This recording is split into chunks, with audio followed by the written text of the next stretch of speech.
3, 2, 1.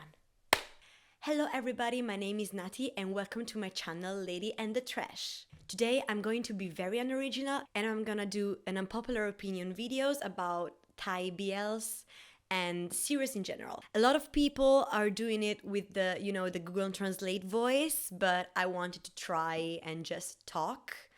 So just enjoy my Italian accent, I guess. I'm really sorry for my pronunciation, but I'll try my best. So, of course, with this video, I don't intend to offend anyone. I just want to share my personal opinions, not even sure if they're unpopular.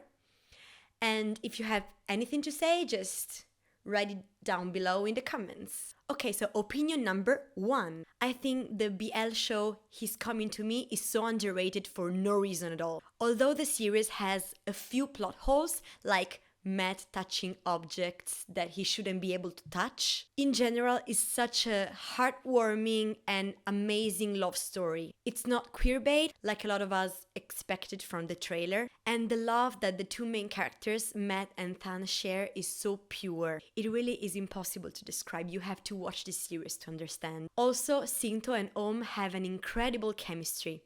But of course, their pairing didn't really become popular. And it's mostly because their previous ships, respectively from Sotas and Make It Right, were so popular, but still, it's really a shame. Number 2.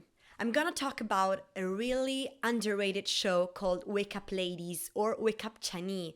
I'm not sure a lot of you heard about it. It's a GMM TV show. It was released in 2018 and next year it's gonna get a second season. I think it's really an underrated masterpiece. It really has everything. A lot of actually funny jokes, characters that act like human beings, relatable situations, a lot of different characters and couple dynamics, a great friendship, and also a feminine gay man as a male lead who actually gets his love story and is not treated as a comic relief. This series made me laugh my ass off most of the time, but also made me think during its serious moments. And it taught me so many things about love, life, and friendship. Really, you have to check it out if you haven't. Number 3. I know that this opinion is gonna piss off a lot of you. I'm sorry, but I personally think that Love by Chance wasn't that good. Let me explain why. I liked some parts of it and I was pretty invested in the first half of the series, but then I felt like it became pretty boring, and the only parts of the latest episodes that I was interested in were the ones in which Tin and Ken were in. But the rest of it didn't really appeal to me. Also, I actually think that the acting of some of the actors wasn't that good. Another thing that I really disliked was the ending. Not only because, spoiler alert, Tin and Ken don't really get together. I mean, we're getting a second season for that. But I didn't even like the ending scene for the main couple, A and Pete. The scene on the beach was cringy and didn't really make sense. I mean, why choosing that particular moment of the novel to cut the series? It was, I don't know, a very random choice. And of course, but this is an unpopular, Kenkla and Tekno's relationship is absolutely toxic and rape shouldn't be romanticized. I also feel like this series wanted to talk about very important topics such as bullying, rape, sexuality, and different traumas, but kind of failed to deliver the messages in an effective way. Opinion number 4. This one is also not really unpopular. A lot of people talked about it in their videos, but I wanted to add it anyway. Stop with the "I'm not gay, I only like insert random name." It's bullshit. If you're a boy, you've never liked a boy before, but then you fall in love with another guy, this doesn't make you straight with the exception of this particular guy.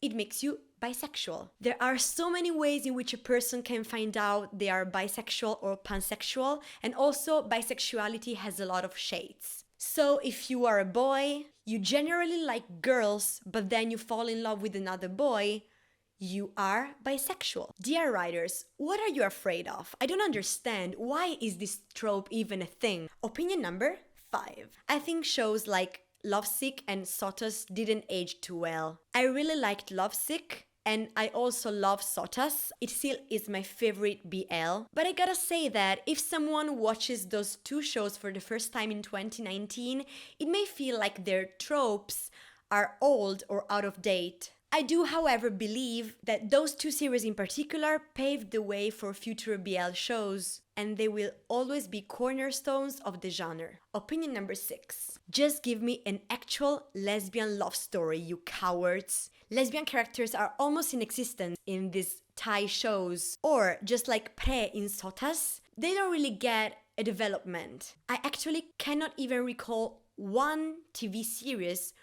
with the exception of the Netflix original show The Stranded, that has a lesbian couple in it. I think it's time to change. It's time for, lesbians to get representation too. Opinion number 7. I think that The Gifted should be more popular. I know that The Gifted series is already pretty popular. I mean, every episode on the official GMMTV YouTube channel has at least 1 million views. But I still think that it should get more recognition and more attention. The budget is way higher than the average Thai show. The acting is absolutely amazing. In particular, I have to praise Ganatapan.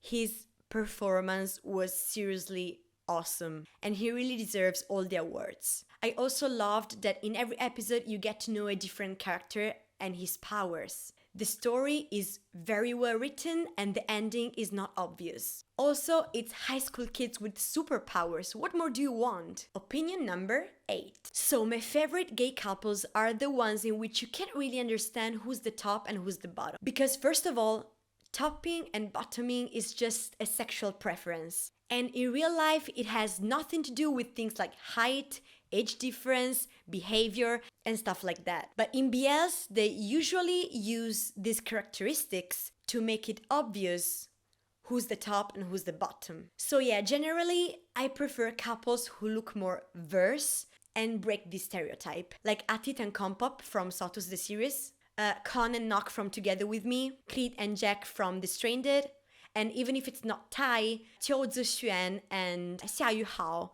from History 2 Crossing the Line. Also, I really prefer when the series doesn't really tell you or show you at all who is the top and who is the bottom. So for my last opinion, I'm going to talk about my favorite couples. Regardless of their series, here are the couples that I think had the best chemistry on screen. Both straight and gay. Off and Gan as Kai and Third from Theory of Love. Nine and Jung as Kit and Ming from Two Moons 2. Mont and Fon as Bad and Smile from Boy for Rent. James and JJ as Love and Tangmo from Great Men Academy. Namtan and First as Tata and Ryu from Wake Up Ladies. Max and Tul as Con and Nok in Together With Me. And special mention for Pod and Fluke as San and Mok from Dark Blue Kiss, which I didn't really include only because their series is still ongoing, but I really love their chemistry. And also, judging from the trailer, Earth and Mix look gorgeous together in A Tale of a Thousand Stars. And if I got the right feeling, I'm pretty sure they will end up in this list very soon. So this was all for today's video. I hope you enjoyed. I hope you understood what I was trying to say. I'm not sure about my grammar, about my pronunciation and stuff. If you have anything to say, if you want to correct me or just talk about your opinions, my opinions, just share your comments down there. If you want to subscribe, I'm pretty sure I'm going to do more videos in English in the future. And that's all. Bye bye.